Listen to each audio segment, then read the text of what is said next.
Breaking news. The prodigal son has returned for his big NFL comeback. That's right. Jason Campbell announced on Twitter that he's making his comeback. Robbie, this time, he means business. The Twitter thing was a fake, What? man. He's not actually coming back. Yeah, fake account. He's not? Yeah, fake. I know. I wanted to talk about it all day, but yeah, it's fake. No, Jason Campbell is not making a return. That's right. It was a fake. What else can we talk about?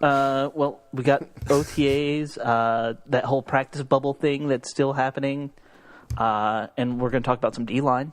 It'd be more fun to talk about Campbell, but let's go with that. Okay.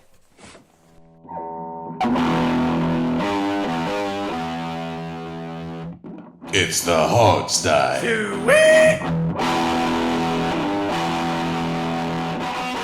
Okay, welcome back to the Hogsty, everybody.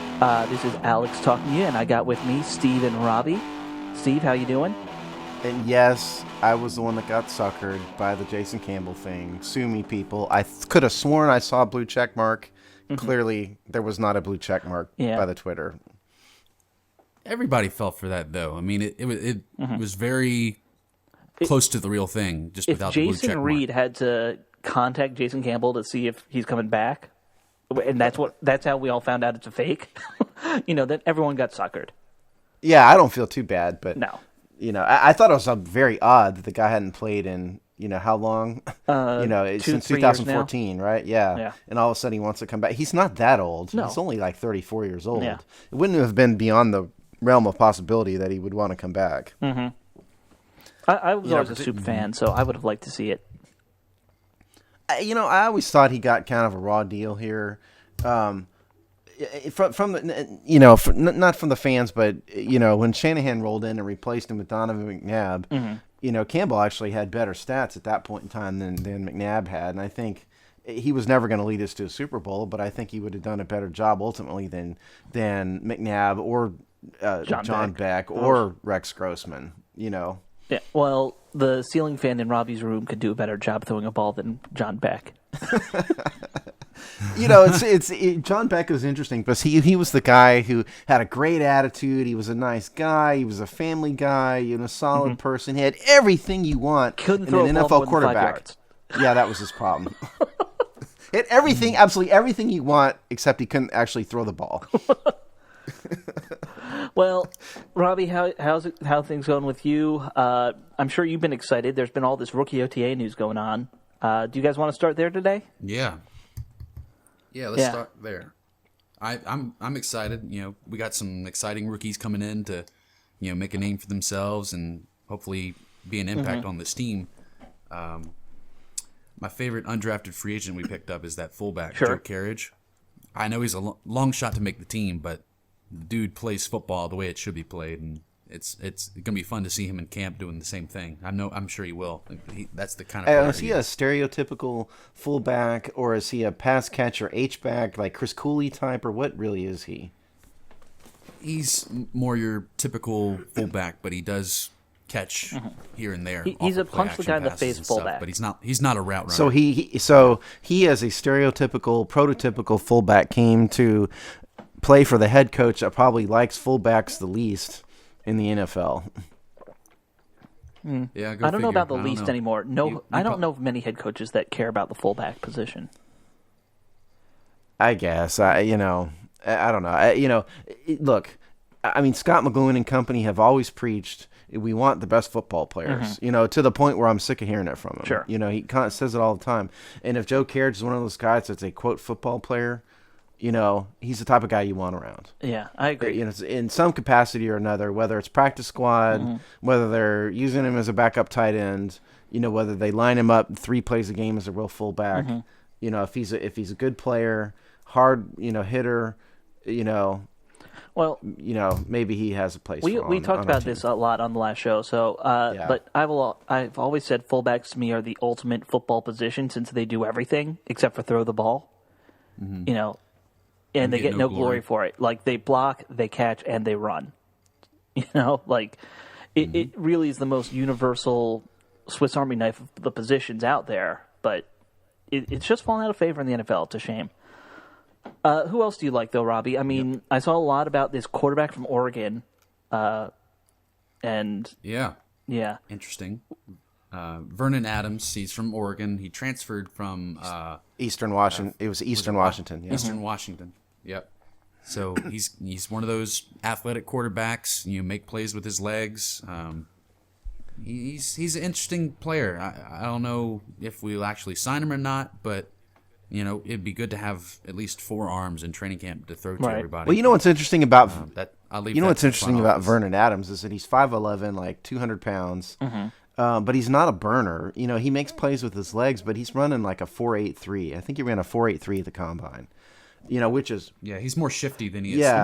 He's not. This is not for those of you out there. He's not a Robert Griffin who's an Olympic track star. This is a guy who is small, and his weakness, and probably why he didn't get drafted. He's just small, right? But he he's a shifty guy. I don't know how much pocket experience he got at Oregon. I don't watch Eastern Washington football at all, but I've seen him take too much time in the pocket. I mean, he didn't get sacked from what I've seen, but he does take a little bit too long in there.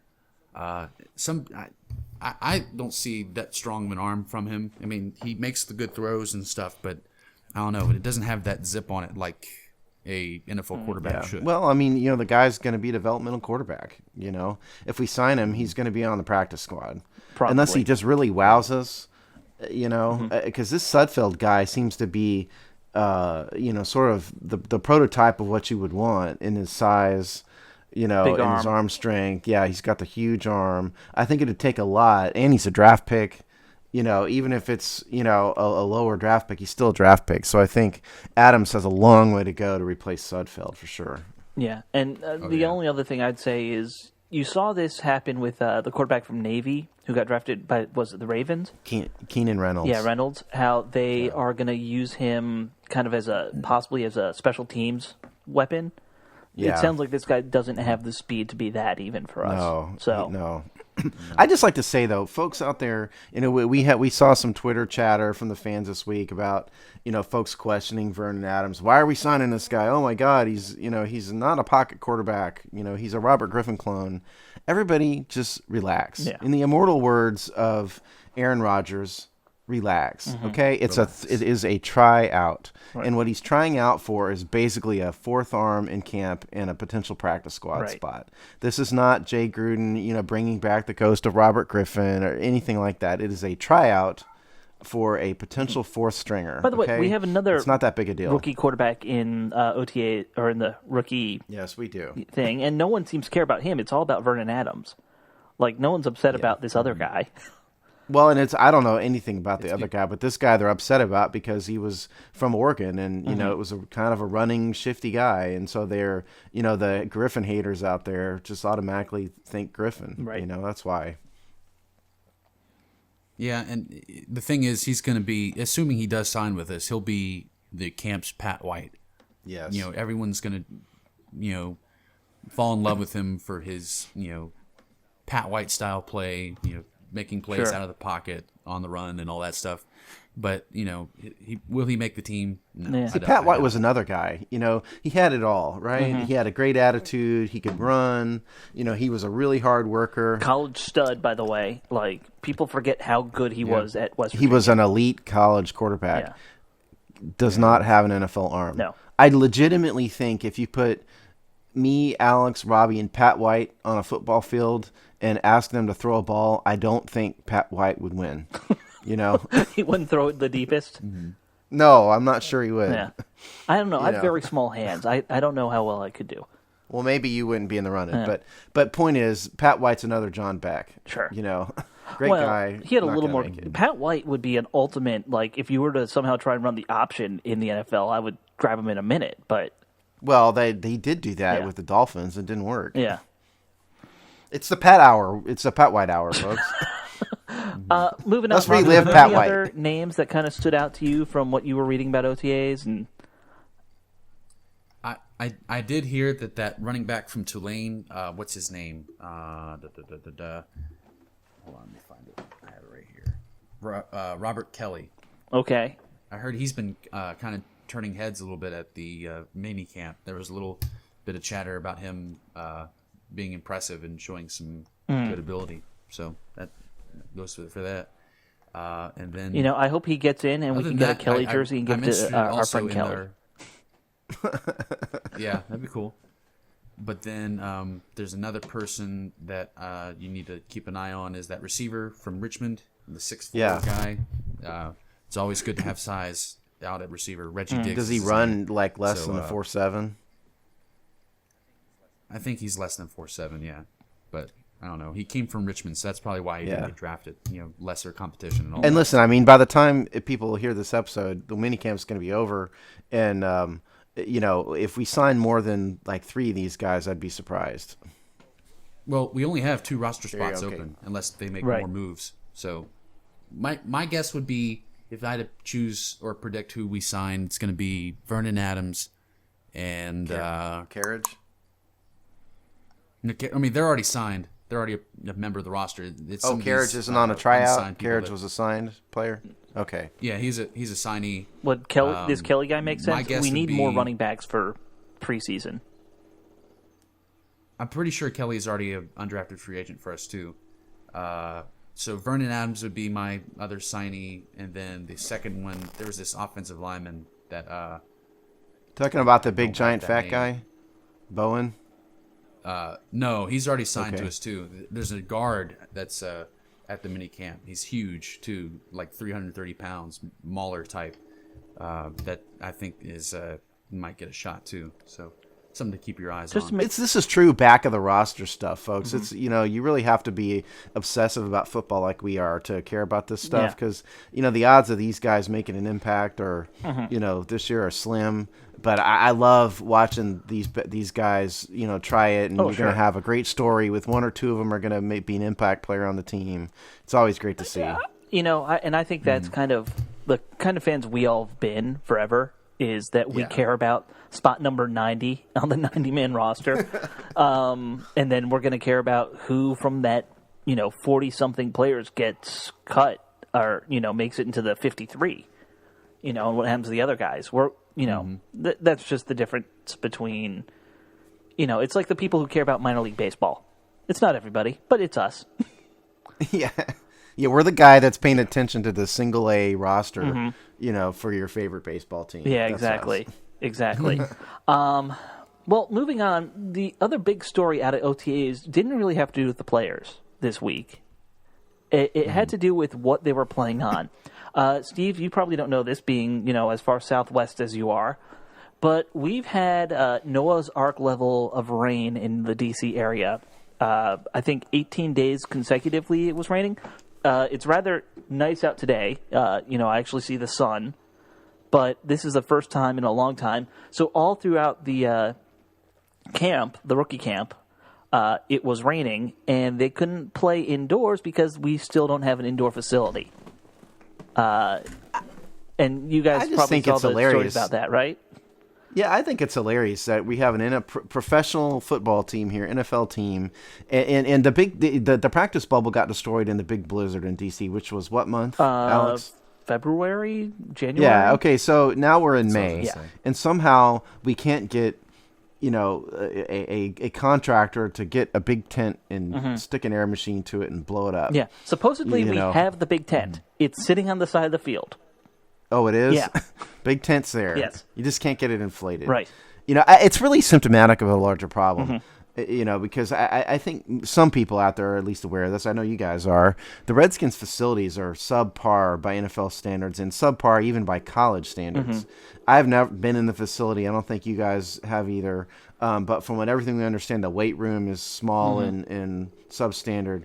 We don't have the permanent indoor practice facility. We've got the ghetto-style bubble, out there, that we can't for some reason get replaced. I just can't believe a billionaire can't pick up the phone and go, darn it, I want a bubble inflated and I want it done by Friday. How is that, how has that not been done since February? I realize it's been raining for 18 days, but it hasn't been raining since February. No. It's been raining, 2 weeks, 3 weeks now.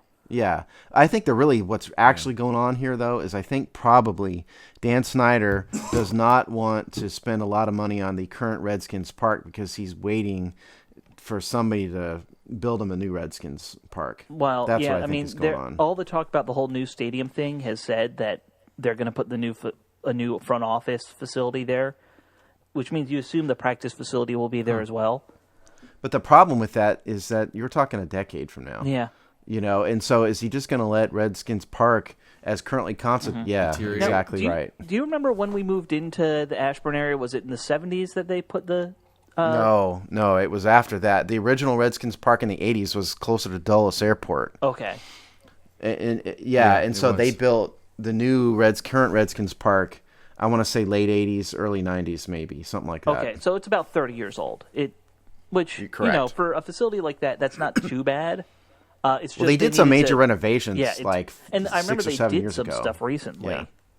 Yeah. When they put in the bubble, they also added in a new weight room, I think. But Well, the big deal, I have been in some team facilities, and then part of the big deal is the cafeteria. Because if you guys don't know, the players all eat breakfast or sometimes breakfast, lunch, and dinner. Yeah. Depending at this cafe. Especially Yeah, during yeah. camp. They eat all their meals there. They're not, you're not going to find, the defensive line at your local, Jack in the Box. They eat all their meals there, and so our cafeteria was grossly substandard, and so they've brought in a chef. They increased the size and they made it better, but it still doesn't compare to what some teams have. Yeah. Meal wise. I was looking into this over the weekend or work week. When I had free time. You know what I mean. Lunch break. when you have free time doing nothing at work. Yeah, exactly. But apparently the team with the best facilities these days, Tampa Bay. I would never have suspected that. But they redid their entire facility recently, and they have a huge weight room and just a gigantic facility. Which I guess that's what it all comes down to is size. Size is everything.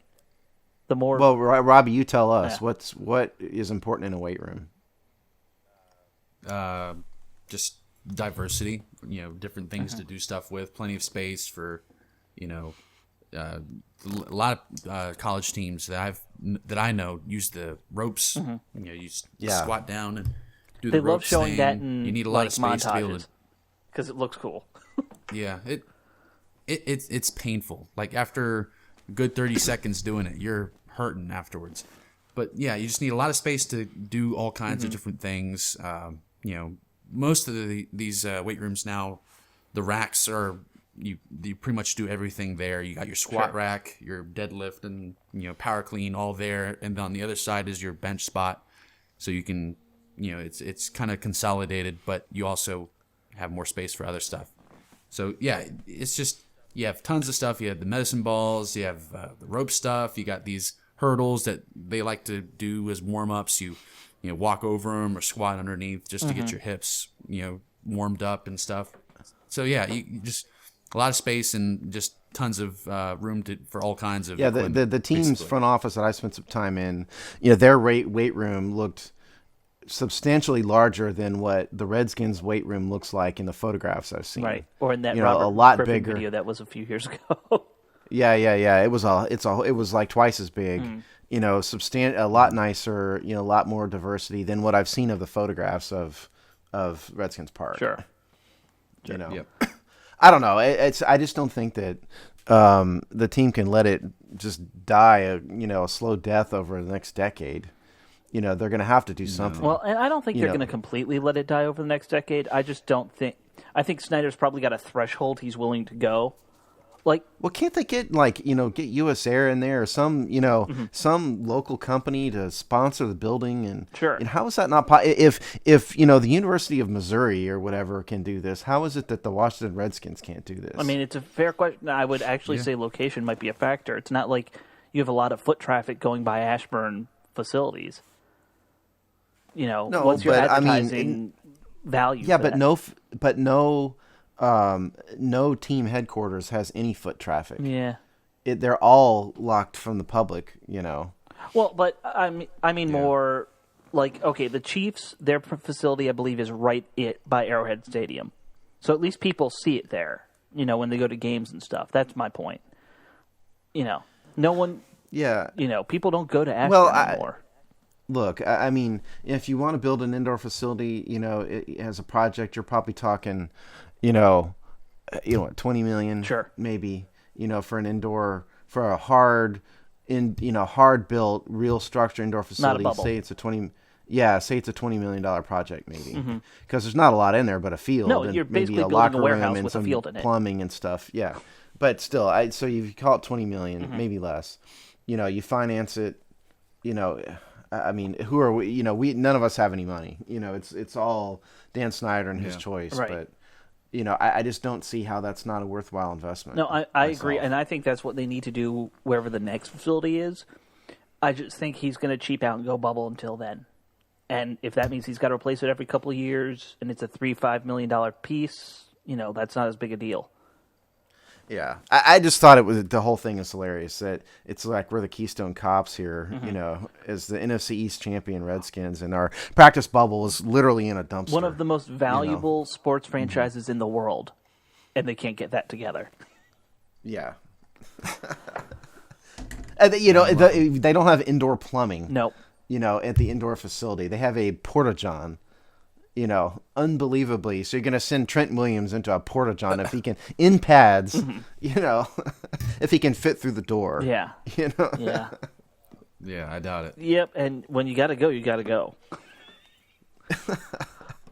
It's just hilarious to me. It's something, far be it for me to tell Dan Snyder what to do, but for God's sakes, open your wallet. No, man. we're fans. We buy their merch. We should get a little vote here. No, we shouldn't. Yeah. We get no vote. I know. It's a privately held company. Moving on, the last thing I'll say is when Joe Gibbs was here and we didn't have a bubble, they had to go practice in a high school gymnasium, and we don't need to go back to that. Well, listen, we did that 4 years ago. Yes. It wasn't Joe Gibbs. Oh, yeah, I guess it was Shanahan. Who? Yeah. But Joe Gibbs didn't want the bubble. Shanahan did. That's why I was going back to Gibbs. But I think as recent as 4 or 5 years ago, we were in high school gyms, and I think they were at a hangar at Dulles Airport at one point. Oh yeah, in time. they were the Udvar Hazy hangar. I think they were using. Yeah, and so the idea of having a practice bubble is great progress. We don't mean to be criticizing Mr. Snyder for it, and it's his money, but get that thing built we need up. An indoor call somebody. Tell them we want the damn practice bubble. There's a lot of politicians in DC with hot air. They can blow it up themselves. And we want it now. Yeah. Anyway. Yeah. It's the practice bubble hour, folks. Well, let's move on then to, we're in the heart of the off season, and you guys know that this is the time of the year that we really like to start looking at various positions on the field and breaking down in detail what's going to go on at that position. And we thought we'd start off this week with the defensive line.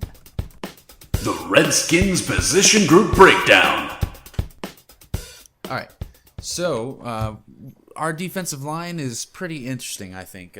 Some moves have been made. We signed a couple guys in the offseason, drafted a dude. But what can we expect out of them, really? I mean, they're still kind of iffy in the run game. We didn't stop the run last season. Here's who we got on the roster for the defensive line right now: Chris Baker, Corey Crawford, Ziggy Hood, Matt Ioannidis, Ricky Jean, John Francois, Anthony Lanier, Trent Murphy, Stephen Paya, Kendall Reyes, and then last two, Kedrick Golston and Jarrell Poe. The biggest thing to notice on this roster list, if you ever take a look at it, is that we only have two players listed as nose tackles or nose guards, as I like to call them. But that's Kedrick Golston and Jarrell Poe. So I think the thing you can all look at here is that 3-4 is not really what we're going to be running. I mean, guys are going to be moving around. We'll be in 3-4 base, like hardly. Well, we at do all. have a couple guys that can shift over to nose tackle if they have to. Like Chris Baker has been a nose. I don't think he likes it. I think he thinks his natural position is as an end in a 3-4 or a DT in a 4-3. But I think you're right. I mean, I've forgotten the percentage. Maybe one of you guys remembers it. But the percentage we were actually in our 3-4 base last year was pretty small. Well, I think we were in a 5 defensive back formation 75% of the time. I remember it was something like that. So, yeah, that means you're probably not running a true 3-4. I want to say it was about like 70% that we were in the Okay, nickel 70, package. 75, something like that. Sounds right. Because I also don't think Yeah. we're going to run a standard 4-3 all the time either. No. It's going to be a hybrid we won't. of the two. Whether you have the nickel, whether you have Sua Cravens in there as a kind of as a nickel linebacker, strong safety. I think wherever they're lined up is an open question. But I think us having more than 3 down linemen lined up on the field on defense is not going to happen very much. I assume you'll see it in the short let's- situations, goal line. Yeah, second of and course. 2, Yeah. third and 2, First that kind down. of stuff. right. Let's get the big names Sure. out of the way. Chris Baker had his breakout year last year. He He's had become 6 the sacks. kind of face of has that three. group.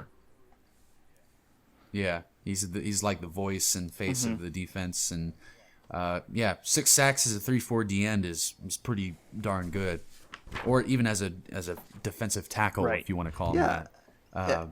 But he really seemed to thrive in Coach Barry's new scheme, so he's not a player we need to worry. No. about. It's a big year for Baker, because he's on the last year of his contract. For those of you who don't know, his last contract was a $9 million contract, 3.95 guaranteed. So if he has another good year, he's going to be looking for a bigger contract than that in terms of numbers. Sure. And he's a guy who's really, he started out in Denver. For those of you who don't remember this.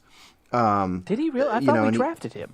Well, 2009, he was in Denver. He went to Miami for a year. He didn't do anything. He played 1 game each for both of those. But it was really in D.C., in 2012 when he really kind of got his chance. But it wasn't until 2013 that he started, playing more. And he's a guy who's built up from nothing and has now become a starter. I mean, he's the classic coming from nothing guy who's built a career for himself.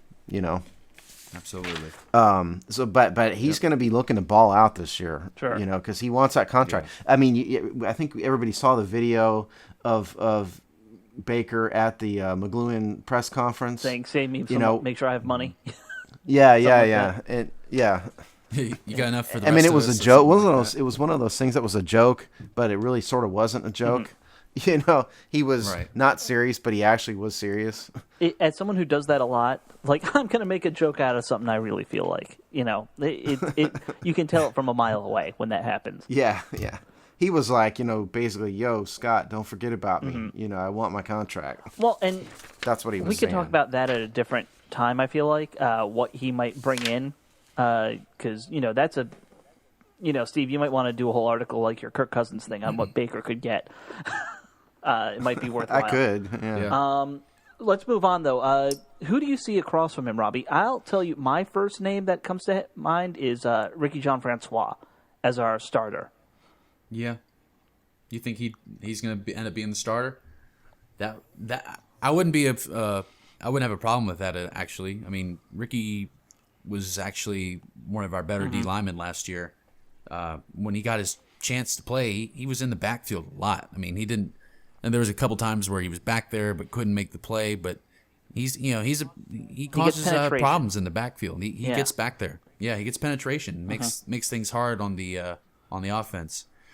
I wouldn't be shocked if he did, but I'm more high on Trent Murphy being a starter than or Stephen Paya being the starter. Over Well, him. in terms of Murphy, I get the sense that really what's going on is they're trying to find a place for a second-round draft pick to play, more so than they're actually high on him being a defensive lineman. I try to trust your judgment implicitly, Robbie, but it's like we don't really need him at outside linebacker anymore because we found 2 guys who are better than him at rushing the passer. Right. So they have to do something with him, and so they're going to stick him at D-line. Hopefully it works out. That's the way I saw it. Maybe I'm wrong.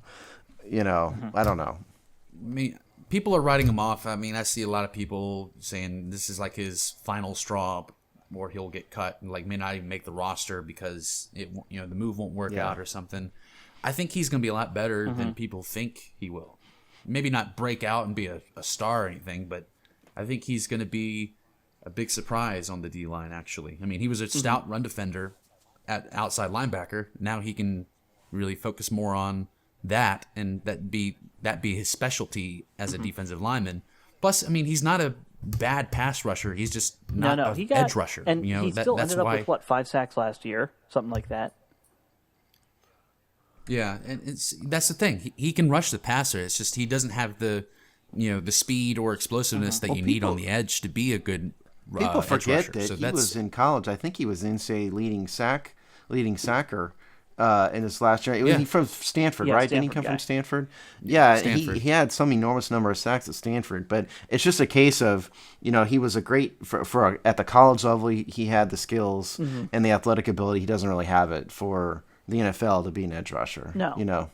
And I think that's going to suit him more as a defensive lineman. Yeah. He doesn't have to set the edge and run the loop type thing. He can just he likes to make those inside rush moves. You can't really do that often on the edge. If you do, then you give up contain to the quarterback, and he can make a play on the run, which hurts the defense. But yeah, I think he's going to have a lot more freedom in his pass rush as a defensive lineman. Because he likes to do that spin move. He likes to work a little dip under inside rush move, and he can, I think, work offensive guards in that. I think he's going to have. Yeah, I was just. Well, gonna I don't ask have his- you, Robbie. Yeah, go ahead. How different do you think it is rushing against a tackle for a guy like him versus going against a guard? I mean, is the size On the matchup inside, you better? mean like a DT and a 4-3 kind of setup? Yeah.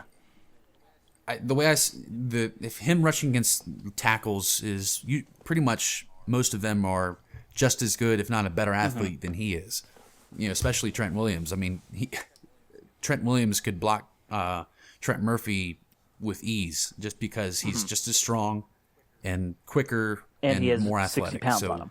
Well, not everybody's Trent Williams. Though. I Exactly. mean, Trent Williams is about the best. Well, in no, the game.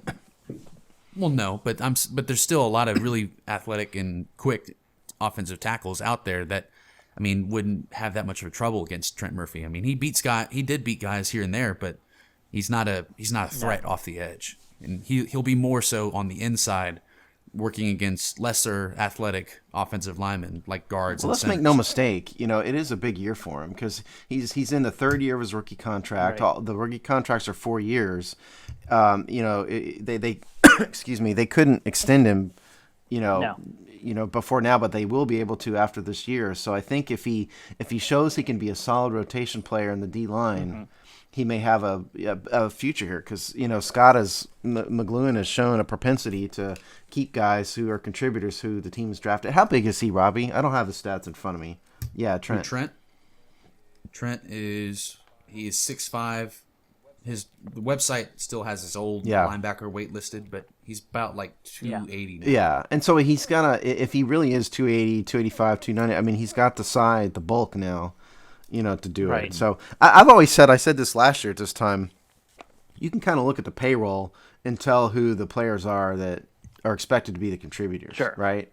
I mean, and Murphy's, on his rookie contract, so but he was a second rounder, so he has kind of a lower but not minuscule contract. But the guy who's got the huge contract is Stephen Paya. Right. He's got, Yeah. $21 million 4-year contract. He's going into year 3 of this thing. But he's now at the point, folks, where his dead cap is less than his cap hit. And so, he's got a $4.6 million cap hit, $3.75 million dead cap. So if he doesn't work out, and he didn't work out last No. year, let's just be honest and fair, didn't work. I don't Yeah. I don't remember him making a play all year long, and I'm sure he made tackles and stuff. Like And I misspoke, by the way. He's in year 2 of Right, the contract, not year 3. I Sorry. was going to let that slide. Yeah, sorry. I misspoke. I was looking at the wrong line in my spreadsheet here, folks. But he's really got to start to contribute, or they're going to get rid of him because they're not going to. We've signed a lot of guys here this year. A lot of those guys you read off at the beginning, Robbie, are new to this team. Sure. Yeah. What do you think about Paya, Robbie? I think he's talented, and he's obviously very strong. I mean, you've seen videos of him lifting in the Redskins workouts and stuff. The dude I think is he still has the ridiculously combine strong. record for the bench press. Something like if yeah. I recall. He had 46 bench press at 225. Well, let me just say, the latest video I saw of him lifting was they were doing the incline bench. When you're, it's harder. The weight is heavier when you're at an incline.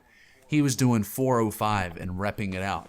405 pounds on an incline bench press and repping it. He's insanely strong. So if he, I mean, I don't know. I feel like last year it was kind of a Kirk Cousins over Robert Griffin type thing where Baker just outperformed him and earned the starting spot when we thought Paya would be, like he was for the Bears the season before. And I think he can still do that. But let's talk about the Bears. The Bears are on a 4-3. Yeah. Were they using? Yeah, I mean, is he just not suited to be a 3-4 defensive end? No, I don't think it's that. I mean, because like we said, we're not hardly in a 3-4 anyway. So he'll be rushing from a 3 technique or 1 technique, whichever they put him. But I think he's a good defensive lineman. He just needs to be on the field. Well, let's be fair though. Let's talk about his stats. Yeah, because I honestly can't remember what he did, and I feel like. Well, I'll tell you. I have his stats in front of me. In 2011, which is his rookie year, he was a second-round draft pick out of Oregon State, by the way, in case anybody's curious. His rookie year, 2 sacks, 8 tackles, 6 assists. By 2013, he was 1.5 sacks, 11 tackles. So he kind of maintained that same level of production. Who started 10 games. 2014 was the big breakout year. He went from averaging 2 sacks a season, averaging about 10 tackles, if you put it together, from 11 to 13. 2014, 6 sacks, 24 tackles, 6 assists. All of a sudden the production spiked, which not coincidentally was his contract year. Right. He's one of those guys. But how much playing time was he getting in those years? Well, he started 16 games in 2014. And I'll just go through it. In 2011, he played in 11 games, started 0. 2012, played in 15, started 14. 2013, played in 13 games, started 10. And then in 2014, he became the full-time starter. So certainly that affects his stats. Sure. Well, that affects everybody's stats. Yeah. But just from a raw numbers perspective, he took the big leap in 1 year, and now he's with us. I'm not trying to degrade the guy. I think, he's got a lot of good qualities. All my point is that with the huge contract he has, he's by far the biggest. He's taken up 2.87% of our cap space right now. He's got a cap hit of, over $4.5 million. Yeah, that's pretty heavy. The team is not going to keep a guy for a full contract that is not producing at a high red level player, to use Scott's. That's an interesting thing you bring up, Steve. I mean, I think everybody up to this point was kind of just like expecting Paya to be, just a guy on the roster and either starting or a key rotational guy. But I mean, that money's going to be. I could see him being a business move. Like absolutely. He's got that same kind of number. Not quite as big as Culver, but same issue. So what did you say his stats were last year for us? How many sacks? Oh, I didn't go over last year, actually. Yeah, in 2015 for the Redskins, 2.5 sacks, 11 tackles, 8 assists, played in 11 games, started 1. Yeah, I mean, I'm sorry. And he was hurt. Think that he was hurt. Ioannidis could replicate those numbers? Like in his rookie year, and he's doing it for 1/4 the cost. Oh, I think a lot of these players on this, on the list, and we'll get to them here in due time. But I think you could replace that level of statistical production with a lot of players. Sure, with younger and cheaper. And it's a Moneyball thing. Yeah. And people don't talk about that. There was a great article, by the way, I think in the Post last week about the Moneyball side of football, or was it maybe Bleacher Report? I don't remember. But, it's all about replacing production. When a guy gets that expensive, if he's not producing, you can save money. And bye-bye. Yeah. I mean, and I'm not all about the Moneyball because I think, a lot of the advanced stats in football are kind of worthless. Sure. It's much more useful in baseball. Oh, yeah. But if you just look at it from basic level, of the list of players that Robbie read out earlier, there are 3 guys who have big contracts, and that's it. You've got Chris Baker is a big number, Ricky Jean-Francois is a big number, and you've got Stephen Paya. And only 2 of them produced at big number levels. Yeah, and Baker and Francois' contracts are both, much less than Paya. Right. Paya's got a $21 million deal. Francois got a $9 million deal. Baker's in the last year of a $9 million deal. Those are the three guys with the big numbers. Those are the three guys that need to produce at a big-time level, particularly Paya. Yeah. And then we have other guys on the D-line, like Kendall Reyes that we signed. That's 26 years old. He was a starter for the Chargers for a good while. Kind of a versatile guy, but he's not an impact guy. He's a role player. He's a run stopper. Isn't he a run stopper, sure. Robbie, more than anything? He's better at stopping So that the should run make than he is Steve at a little pass happy rushing, because for sure. But Well, yeah, it's funny you say that because I guess I just didn't realize how many guys we'd really brought in to this team in this offseason. And they aren't big names. No. Kendall Reyes isn't a big name. But that's Scott but he was a McCloughan's kind of contributor. trademark is don't go for big names in free agency. So Yeah. Well, Reyes is a guy. Look, I mean, he's a second-round draft pick, 2012. With the Chargers. Barry knows him. Yeah. I mean, over his career, over 4 years, he has 13.5 sacks, 83 tackles. And he's started. He's played in 64 games, started 50. For an interior defensive lineman, he's been very productive. Sure. And he's made an impact on a. And he's young. Yeah. He's 26 years old. Still has a lot of years left on him. And so you look at him and you think, you go back to Paya. You look at Reyes. He's younger. He's been more productive. He's at a fraction of the cost. He's only on a 1-year deal. Yeah. $2.5 million.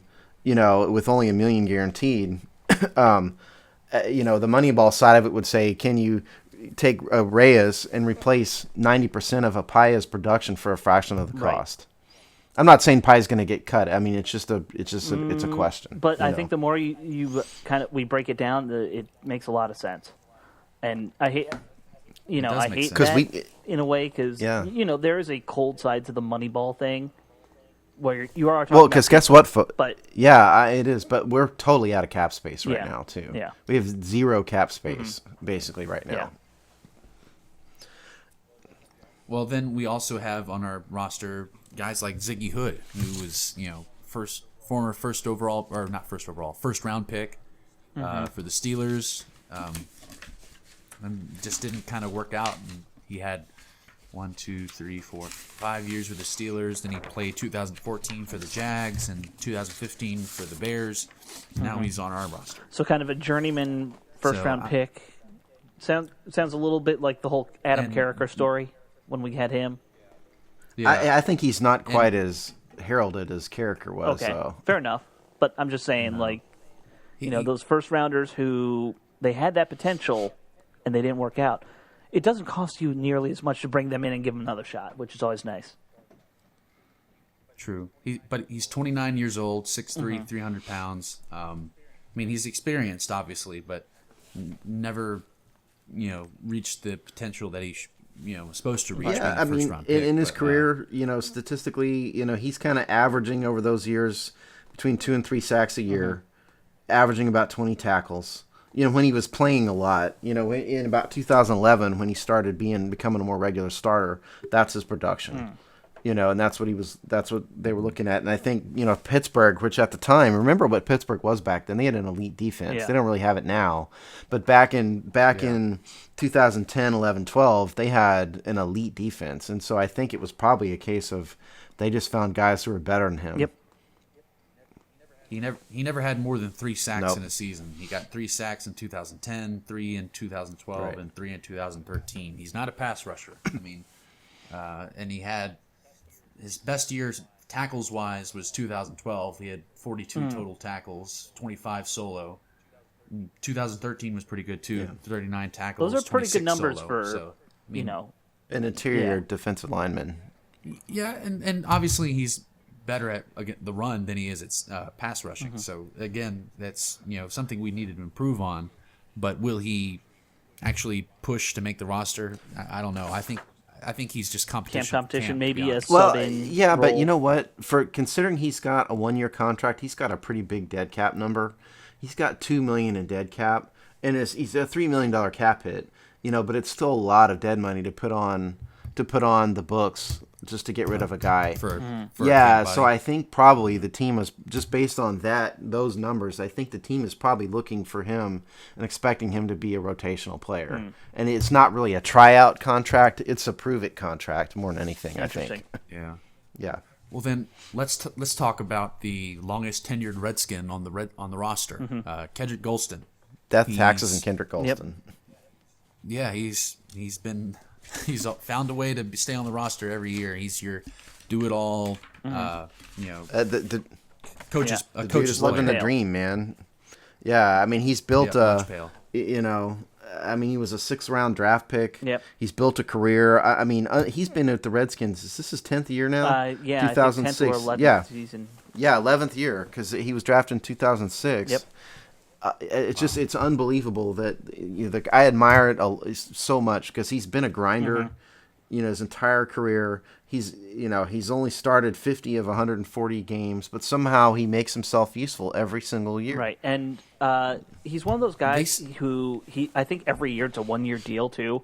He comes in, he's like, give me a cheap 1-year deal, I'll stay, and That's what he's on now. He's Yeah, on a $1,005,000 right. contract. By the this way, year. that's a cheap 1-year deal, and he's making $1 million a year. So, if you keep life in perspective, that's still a pretty good living he's making. I doing want to well in say I his life. think his wife is like a real estate agent or something who has a career of her own too, and so So they're they're okay, okay. but they've kind of built a life in DC, because real estate agents, if you guys don't know, are very location centric. You can't just pick up and sell houses in No, you have to somewhere else. get licensed every state. Well, yeah, and your market Right. and all that, and so it may be a situation where he and his family are just comfortable where they are. Right. He's making more money than probably ever thought he would. He makes $1 million a year. Is he a superstar? No, but he's a contributor on a team that appreciates him. Yeah, you know. And from what I've seen, the team actually seems to be pretty excited about him taking on the role as the nose Right. guard. And nose he's our tackle. starter there, which- penciled in, right? He's 6'4", about 300 pounds. That's It's a little tall and a little you- light for a traditional like Vince Wilfork style nose tackle, right? Well, he's like when you think nose tackle, you think him, but 300 pounds is maybe he could be a little heavier to be play nose guard, but he's your, like I said, your do it all, role player, set up everybody else to do well kind of guy, and which is perfect for a nose guard. You can tell him to take on these two guys, let them double team you, eat up space for everybody else to get the tackles and rush the passer and stuff. So I think that's a perfect spot for him. Actually, he can do whatever you need him to do at nose guard, and he'll do it to the best of his ability. He's one of these cagey veterans, that you would think that we've brought enough guys in this year on the defensive line, because there's like, how many years signed now? There's 5, 8, 9, 10, 11. There's like 13, 14 guys on the roster right now, and some of them, we're going to keep, 6 or 7 maybe at most? Probably 6. On the 53, yeah, 6. So you would think that, we say this every year, you would think that somebody would beat out a guy like Kedrick Golston, and nobody ever does. Right. I've been saying that for 5 years. Yeah. You think one of these young guys would take his spot, but somehow he always manages to beat these guys out. Yeah, and good for him. Absolutely. He will probably at some point he will get beaten out, and then his career in the NFL will be over. But he'll have played 10 plus years. Yeah, We say that every year. no, but it's just a sheer mathematically he'll hit 35, 36. What do I always Exactly. say? Yeah. Death, taxes, and Kedrick Yeah. Golston. But Watch him like after he's done being a Redskin, he'll be like brought in as a coaching intern or I a totally coach's could see it. assistant, and he's just never going to leave. I could totally see it. He's one of these guys who's played his whole career with one team. That's so rare. Yeah. Well, and again, he's got a family thing going on. I think, like I said, that's what his wife does, and so if he wants to stay on, wouldn't surprise me too much to see He's him very active back in with the Reds. DC area when it comes to the charity stuff for the Skins. He's at, I think, every charity event they do. So Yeah, I think you're right. He's a big charity guy. Yeah. But honestly, maybe Kendall Reyes is the guy this year that finally maybe beats him out. Yeah, Does it? Because I'm telling you, just based on looking at these numbers, they're expecting him to be a contributor, and he's younger, and he's not just a tryout guy like some of these guys. Like we've got, Shiro Davis. He's on a 3-year contract, but I mean, small numbers. Yep. Corey Crawford. I don't know if you can even talk to these guys. Anthony Yeah. Lanier. You know anything about any of those guys? who Let's else? give a little bit of a preview. Shiro Davis is a linebacker. He's listed as a linebacker, but he's one of the guys we signed after the draft. He's I think he's like a hybrid, 3-4 pass rusher type. So they may be looking at him to, become the fourth guy behind Smith, Kerrigan, and Gillette. Davis's thing is effort. From what I've read of the scouting reports, they want him to have a more consistent effort. He's got the physical tools, he's got the skills, but he was seen taking plays off. He's going to have to be more consistent to make it. And Anthony Lanier was what's his name? Doug Williams, heralded undrafted free agent that he was adamant that the team had really? to sign. Apparently he loved him, and he was the first guy we so signed. Actually, we should keep an eye on that just after to the draft. get an idea for Doug Williams' evaluation abilities too. Yeah, that's a good point. And then Corey Crawford, he's a 1-year guy. He came from Clemson. He's 6'5", 299. I guess just a guy that's He actually has a 2-year contract. Yeah, so he'll be interesting to watch. He's got good size. I like the height, and 299 is a good size for DN too. Obviously Matt Ioannidis. I Right. mean, we talked about him after the draft and what he can do. They want to put weight on him so he can try to take on the nose tackle role as well. So that may be the other person that unseats Kedrick Golston and makes him not. Does make the roster Ioannidis' this time. frame, Robbie, look like he can put some more bulk on it, or is he kind of maxed out? Or No, he definitely could put on more weight, and he's a big dude, but he looks pretty lean for a D tackle. Actually, he could still bulk up and and be pretty darn good at nose tackle. because of all too, I these think. guys, these back the roster guys we're talking about, Crawford, Davis, Lanier, all these guys. Obviously, Ioannidis is the guy who has the brightest future here. One would think, just by virtue of the fact that he's a 5th-round draft pick and the team that they were excited to have him. Right. He's the guy of all these people I think we need to look out for to see if he becomes the biggest contributor to the team. The more I watch of him, the more I like. I love his effort. I love his. He's just really tough. He's like Kedrick Golston, in the sense that he's the effort guy, lunch pail, do everything you tell him, you say, and he'll do it. Run through a brick wall, that kind of thing. But I think he's a better athlete. I think he's probably not as strong as Kedrick Golston. Kedrick Golston, he is not a muscle you out guy. What he is, and I say this as someone who's probably watched almost every game he played. Because he's Temple, and we know Alex is a Temple alum. Yeah, and I'm the one guy who actually cares and watches all their. No one cares All about the Temple's Temple football games? team, even though they've been good. They were good. They were good but this year, though. People were, still yeah. don't care. Temple's a basketball school; it always will be. But anyway, the one thing I'll say about him is, one, you can put him anywhere on the field on that line, and he'll, he's one of those guys who moves around a lot. Once he builds a rapport with a starting linebacker, and it's a question of who that inside linebacker is going to be for us, he has this ability with linebackers to kind of figure out what do they want to do, and he will do something to make it so they can get open and get the hit that they need. That's his skill set. I see him very much becoming like Justin Smith. As good as Justin Smith, I don't know. That's But a heck of he's- a comparison. Justin Smith made a name for himself by being that do the dirty work, open up everything for the other guys. Like him, he did all the dirty work for Aldon Smith so he could get sacks. I mean, Aldon Smith is a good pass rusher on his own, but when the Niners ran all those different twists and stunts, Justin Smith did everything in his power to open up that rushing lane for Aldon Smith, while also, Justin Smith was pretty good statistically as well. So I think he could. I think that's what. Yeah, I mean, Scott's listen. He's a. ability. Yeah, I mean, listen. He's a 5th-round draft pick. Maybe it won't work out. 5th-round draft picks sometimes don't work out.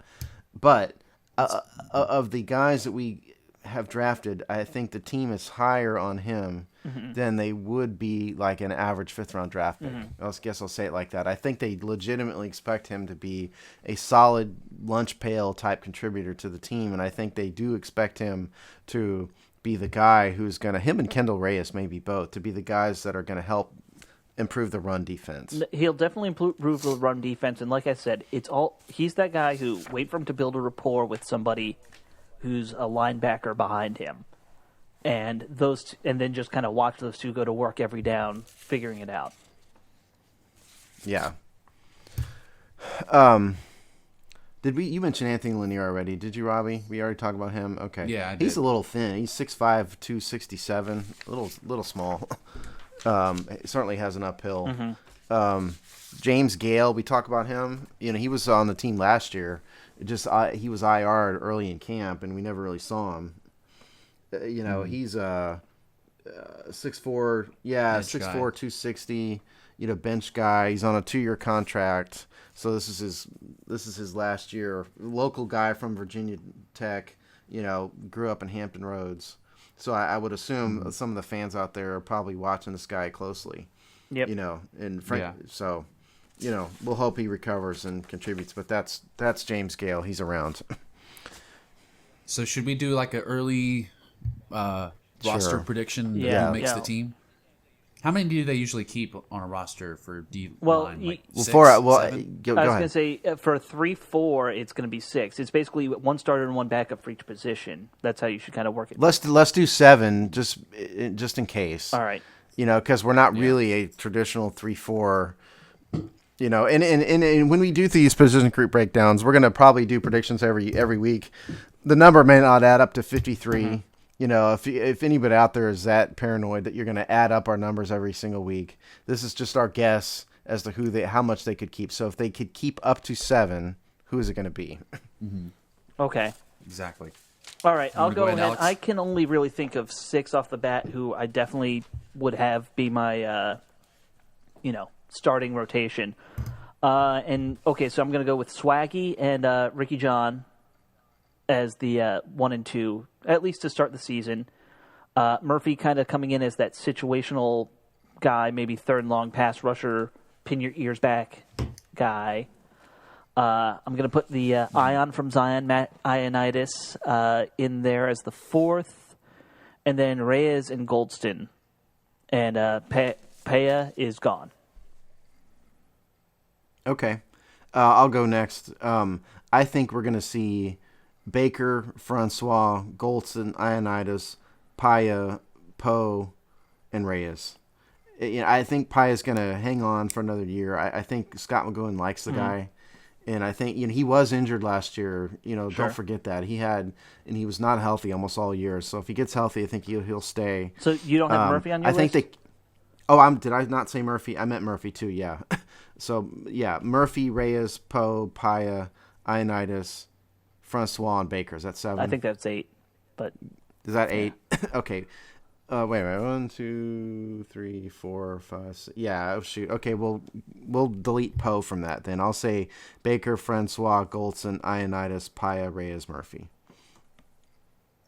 All right. I'm going to say it's going to be... Who are your starters? Starters is Baker, Ioannidis, and Murphy. And then after that, it's going to be Ricky Jean Francois, Kendall Reyes. That's 5, right? 2 more? Okay. The other last two are going to be, let's say, Ziggy Hood. Okay. And Kendrick Golston.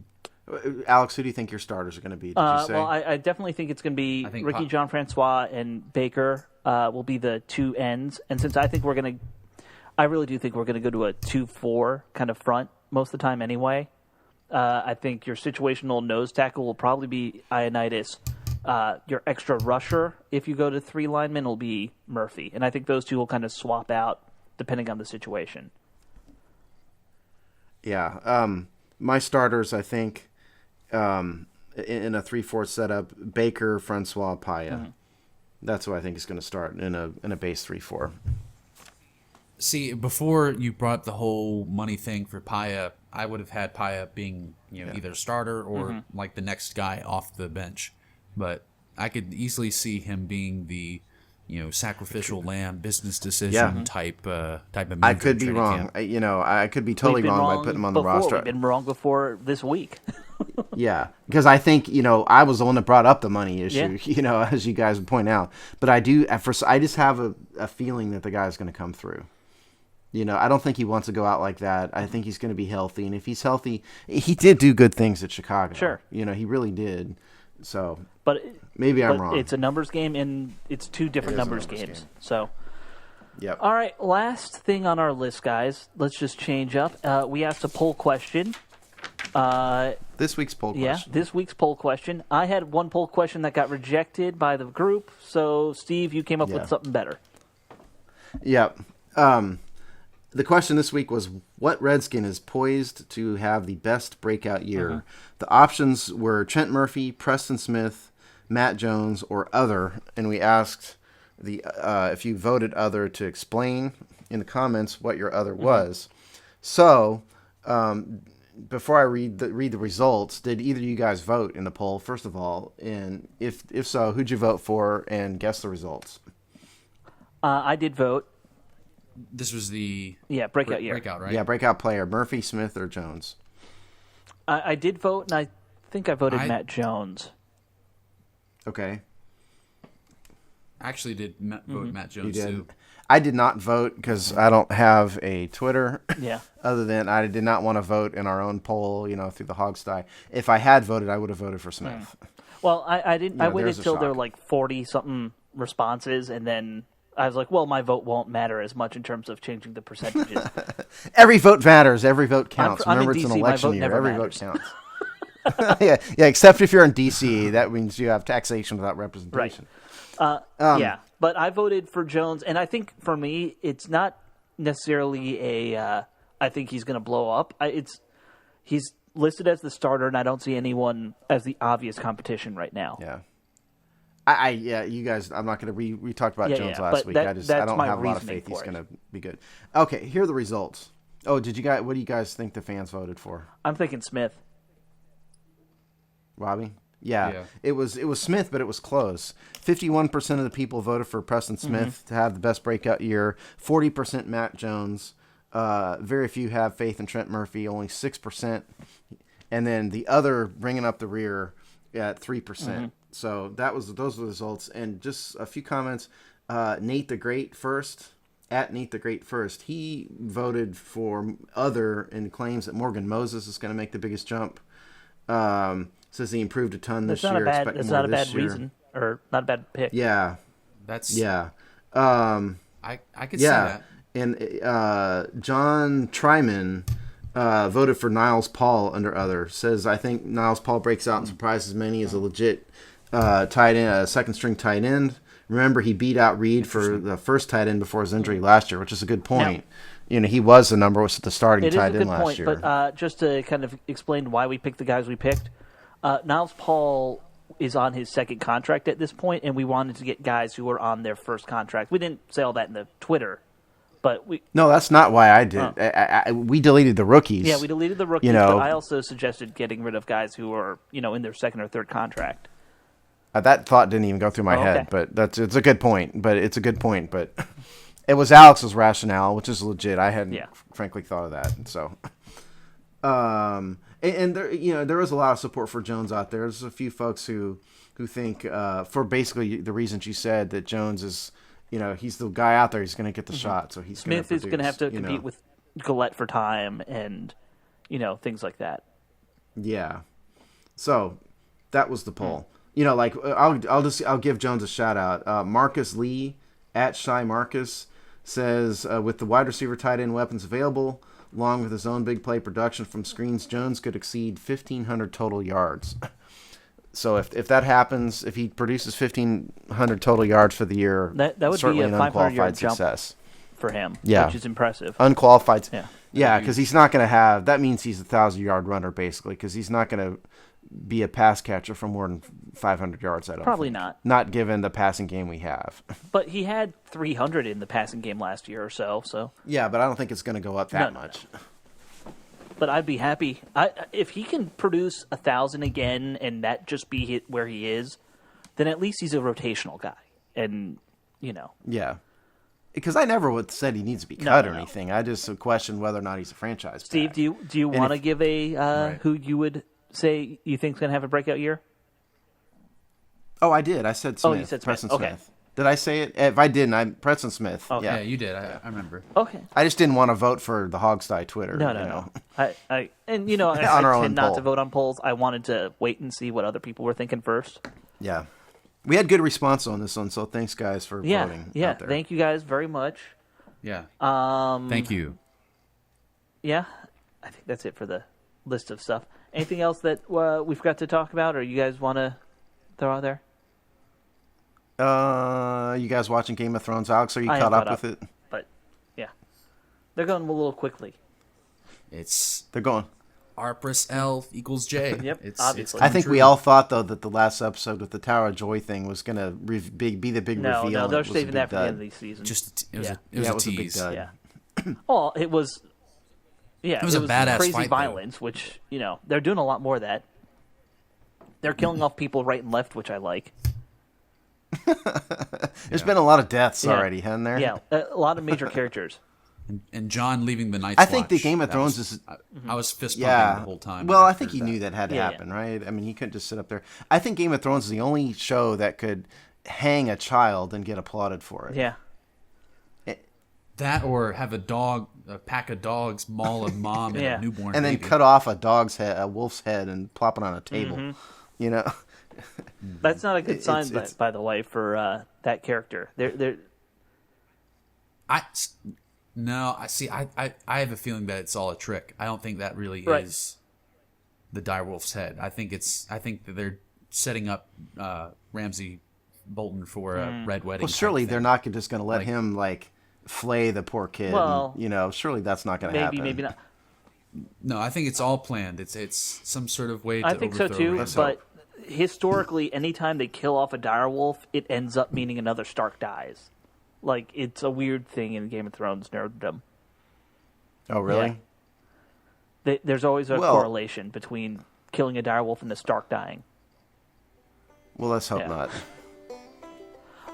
Well, but that should about wrap So- it up for this show. It's a nice day. I'm going to go outside and, enjoy the sun. Get out. Until it starts raining Yeah, again. exactly. But thank you guys for joining us today, and keep watching us on Twitter and Facebook for any more Redskins updates or polls or just us, pumping out information from a fake Twitter account. Until then, And look for the return of Jason yes, Campbell. yeah, always looking for the return of Jason Campbell. Soup He's lives. back. All right. Well, bye, everybody. Take care.